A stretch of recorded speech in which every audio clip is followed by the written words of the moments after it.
오늘은 집이 깔끔해지는 방법에 대해 소개할게요.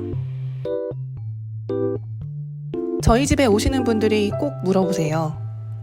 아니, 애 키우는 집이 어떻게 이렇게 깔끔해요? 집이 넓어서 그런 거죠? 맞아요. 저희 집은 넓은 편입니다. 그래서 더 깔끔하게 보일 수 있지만 반대로 생각해보면 집이 넓기 때문에 치워야 할 것이 더 많고 그만큼 많은 물건을 둘 수 있기 때문에 자칫하면 더 지저분해지게 돼요. 저는 전셋집에 살 때도 그 안에서 할 수 있는 방법을 동원했는데요. 예를 들면 셀프 페인팅으로 바탕을 깔끔히 바꾸고 러그나 커튼 같은 소품으로 밝은 분위기를 연출했어요. 훨씬 깔끔해졌죠? 그럼 이제부터 알려드릴게요. 집이 깔끔해지는 나만의 방법 5가지입니다.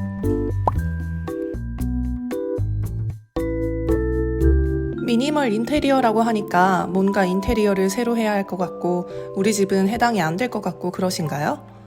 저는 그렇게 생각하지 않아요. 최근에 1년간 사용하지 않은 물건을 과감하게 치워보세요. 그것부터가 미니멀의 시작이라고 생각합니다. 그리고 새로운 물건을 사기 전에는 한 번 더 이게 꼭 필요한지 생각해보세요. 저는 부피 큰 물건을 살 때는 정말 신중하게 골라요. 특히 주방에 올려둬야 하는 물건이나 기기들, 집에 여백이 많을수록 깔끔한 건 당연하겠죠? 가능하다면 가구나 소품들은 비슷한 톤으로 통일하면 깔끔한 인상을 줍니다. 우리에겐 이미 알록달록한 아기 장난감들이 많잖아요? 부피 큰 가구나 전자제품을 살 때는 무채색으로 사야 질리지 않기도 하고요. 그리고 거기에 포인트 색상 한두 가지를 비교적 쉽게 교체할 수 있는 소품들로 채웠어요. 소파 쿠션, 커튼, 액자 같은 아이템으로요. 저희 집의 포인트 색상은 그린이에요. 사진을 찍을 때도 여백에 미는 진가를 발휘해요. 여백의 공간을 곁들여서 사진을 찍으면 보기에 편안하고 깔끔한 이미지가 연출됩니다. 사진 찍을 때 한번 시도해보세요. 모든 물건들이 마찬가지이지만 장난감 또한 최대한 안 보이는 곳에 보관을 해요. 수납장이나 바구니 안에 넣어둔 장난감 중에서 한 번에 한두 가지만 꺼내어서 놀아줍니다. 이렇게 하면 집이 깨끗할 뿐만 아니라 아이 발달에도 도움이 되는데요. 그 이유는 여러 장난감을 늘어놓고 혼자 놀게 하기보다는 한 가지 장난감을 꺼내놓고 거기에만 집중해서 엄마 아빠와 함께 교감하며 놀아야 하기 때문이에요. 아기를 가두어두는 소서나 점퍼루, 보행기 같은 장난감이 부피를 많이 차지할 뿐만 아니라 우리 아가들 척추에도 좋지 않다는 건 다들 아시죠? 하지만 우리에게도 집안일 할 시간이 필요하잖아요? 하나 정도는 꼭 필요한 것 같아요. 저는 주방 옆에 두고 보면서 집안일을 하는데 너무 좋더라고요. 저만의 철칙이 하나 있는데요. 바로 식탁, 조리대, 책상 위에 물건을 올려두지 않는 것입니다. 이곳들은 특성상 뭔가를 올려두기 쉽게 되는데 여기가 지저분하면 집이 정말 어수선해 보이거든요. 식탁이 지저분해지는 이유는 외출 후에 장본 가방, 택배 박스, 겉옷, 각종 영양제들, 외출하고 온 후에 물건을 올려둘 수 있는 곳이 식탁이니까 너저분해지기가 쉬운데요. 제자리를 찾아서 가야겠지요?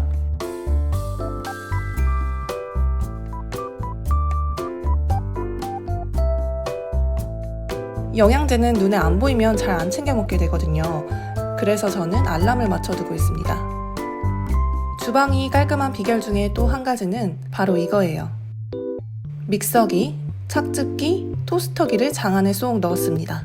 이렇게 장 안에 넣어두고 필요할 때마다 꺼내 쓰거나 가능하다면 전원선을 장 안에 설치하면 훨씬 좋겠죠?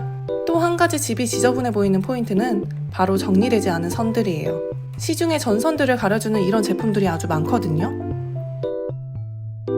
오픈장에도 선들이 이렇게 지저분해지기 마련인데요. 책처럼 보이지만 사실 이거는 전선 정리함이에요. 찾아보면 나에게 맞는 제품이 있을 거예요.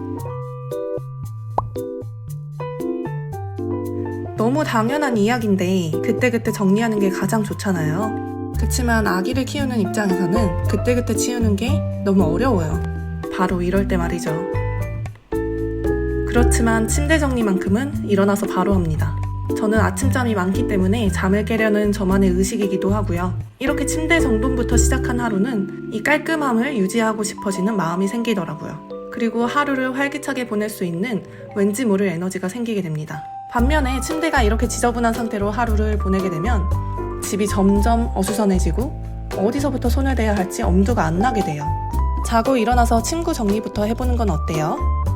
그러면 오늘 하루는 집을 깨끗이 써야겠다 라는 생각이 드실 거예요.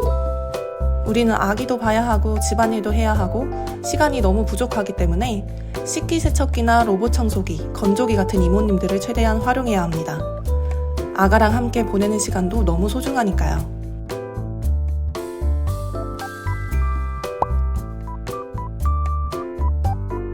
이게 가장 어려운 부분인데요. 가족 구성원의 협조가 있다면 아주 상황이 좋아요. 그때는 나만 잘하면 되거든요. 근데 그렇지 않은 경우에는요. 제일 중요한 포인트는 그 사람을 바꾸려고 하지 않는 거예요. 바꾸려고 드는 순간 서로에게 스트레스가 되기 마련입니다. 그러면 이것도 내가 치워야 하냐고요? 그것도 한 가지 방법일 테고요. 저는 직접 치우라고 말을 해줘요. 이거 예준이 방에 갖다 놓으세요. 알겠다. 다만 기분 나쁘지 않게가 포인트인데 가끔은 저도 그게 잘 안 됩니다.